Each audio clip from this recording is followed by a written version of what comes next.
മുംബൈയിലെ mono rail train യാത്രക്കിടെ തകരാറിലായി.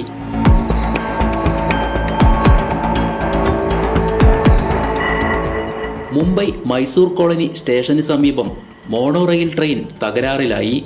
ഉയരപ്പാതയിലൂടെയുള്ള യാത്രക്കിടെയാണ് സംഭവം. വൈദ്യുതി നിലച്ചതാണ് ട്രെയിൻ നിന്നുപോകാൻ കാരണം. യാത്രക്കാരെ കൂറ്റൻ ക്രെയിൻ ഉപയോഗിച്ച് സുരക്ഷിതമായി പുറത്തെത്തിച്ചു.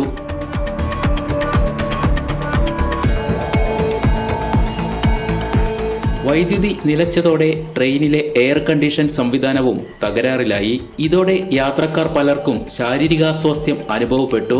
ടെക്നീഷ്യന്മാർ എത്തി ഏറെ നേരം പരിശ്രമിച്ച ശേഷമാണ് വാതിലുകൾ തുറക്കാനായത്.